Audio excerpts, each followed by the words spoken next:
आप देख रहे हैं सिटीजन वाइज। मैं हूं शब। सिटीजन वाइज में वक्त हो चुका है दिन भर की तमाम खबरों पर नजर डालने का। तो आइए देखते हैं क्या है आज की खबरों में। गृह मंत्री की यात्रा से पहले सुरक्षा बढ़ाई गई। 2 धार्मिक नेताओं को नजरबंद किया गया।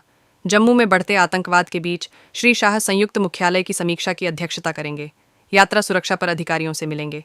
केंद्रीय गृह मंत्री अमित शाह रविवार 6 अप्रैल 2025 शाम को जम्मू कश्मीर के 3 दिवसीय दौरे पर रवाना हुए, जिसके बाद हुर्रियत अध्यक्ष मीरवाइज उमर फारूक सहित 2 धार्मिक नेताओं को नजरबंद कर दिया गया और घाटी में कई लोगों को पुलिस थानों में तलब किया गया।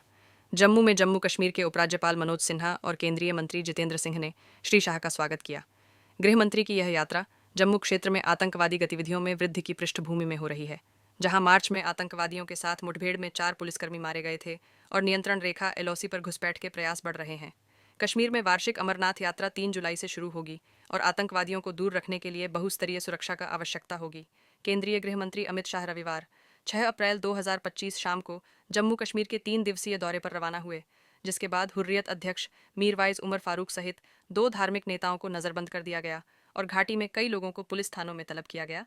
जम्मू में जम्मू कश्मीर के उपराज्यपाल मनोज सिन्हा और केंद्रीय मंत्री जितेंद्र सिंह ने श्री शाह का स्वागत किया। गृह मंत्री की यह यात्रा जम्मू क्षेत्र में आतंकवादी गतिविधियों में वृद्धि की पृष्ठभूमि में हो रही है, जहां मार्च में आतंकवादियों के साथ मुठभेड़ में 4 पुलिसकर्मी मारे गए थे और नियंत्रण रेखा LOC पर घुसपैठ के प्रयास बढ़ रहे हैं। कश्मीर में वार्षिक अमरनाथ यात्रा 3 जुलाई से शुरू होगी और आतंकवादियों को दूर रखने के लिए बहुस्तरीय सुरक्षा की आवश्यकता होगी। वरिष्ठ भाजपा नेता सुनील शर्मा ने कहा, जम्मू कश्मीर में हाल की घटनाओं आतंकवाद की पर गंभीरता से चर्चा की जाएगी। पार्टी की गतिविधियों और प्रदर्शन पर चर्चा की जाएगी। सुरक्षा समीक्षा। आधिकारिक सूत्रों ने बताया कि श्री शाह और जम्मू कश्मीर के उपराज्यपाल 2 अलग-अलग सुरक्षा समीक्षा बैठकों की अध्यक्षता करेंगे। पहली बैठक एकीकृत मुख्यालय में होगी, जिसमें सभी सुरक्षा एजेंसियां भाग लेंगी, और दूसरी बैठक श्रीनगर में अधिकारियों के साथ आगामी यात्रा के बारे में होगी। अधिकारियों ने बताया कि गृह मंत्री जम्मू क्षेत्र में अग्रिम चौकियों पर तैनात सैनिकों से उनका मनोबल बढ़ाने के लिए मिलने जा सकते हैं। श्री शाह को भाजपा के 28 विधायकों द्वारा केंद्र शासित प्रदेश की निर्वाचित सरकार के कामकाज के बारे में भी अवगत कराया जाएगा। माननीय गृह मंत्री जी ने 3 दिवसीय बैठक का शुभारंभ भारतीय जनता पार्टी के मुख्यालय से किया और पार्टी के कार्यकर्ताओं को गृह मंत्री जी ने बहुत बहुत बधाई दी है। जो हाल ही में संपन्न हुए विधानसभा चुनावों में भारतीय जनता पार्टी ने 29 सीटें जीती, 26.6% मत प्रतिशत के साथ बीजेपी सबसे बड़ा राजनीतिक दल के रूप में उभरी है। इसके लिए भी माननीय गृह मंत्री जी ने सबको बधाई दी है और सबका मनोबल इससे बड़ा है।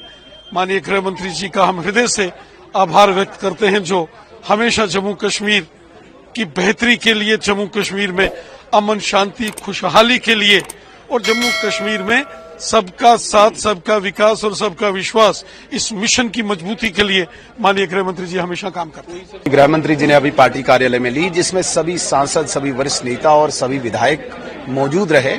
विधायकों द्वारा सारा फीडबैक दिया गया, विशेषकर जम्मू संभाग में पिछले 1 साल से जिस प्रकार से यहाँ पे सुरक्षा की परिस्थिति थोड़ा सा चुनौतीपूर्ण बनी हुई है, ड्रग्स को लेके यहाँ पे परिस्थिति चुनौतीपूर्ण बनी हुई है। इसके अतिरिक्त सरकार जो पिछले 6 महीने से कार्यरत है जम्मू कश्मीर में, वो भी जनता विरोधी जो फैसले ले रही है, इन सारे विषयों पर सारे विधायकों ने फीडबैक दी। आदरणीय गृह मंत्री जी का इन पर हमें मार्गदर्शन भी मिला और विशेषकर वक्फ अमेंडमेंट बिल पर जो नेशनल कॉन्फ्रेंस कंफ्यूज करना चाहती है जम्मू कश्मीर की जनता को, 370 पर जो कंफ्यूज करना चाहती है, स्टेटहुड पर कंफ्यूज करना चाहती है, इन पर भी क्लैरिटी से भारतीय जनता पार्टी का स्टैंड हम क्लियर करें जनता में, ऐसा मार्गदर्शन मिला। और माननीय गृह मंत्री अमित शाह जी के आने से बहुत सी, एक तो कार्यकर्ताओं का जो मोराल है वो बूस्ट होता है, दूसरा आने वाले समय में जो असेंबली का सेशन है उसमें किस प्रकार से हमारी वो रणनीति रहेगी उस पर भी चर्चा की गई और विशेष करके पार्टी को किस प्रकार से आगे ले जाना है, ये सभी मुद्दों पर हुई। तो मुझे लगता है कि बहुत बढ़िया रहा।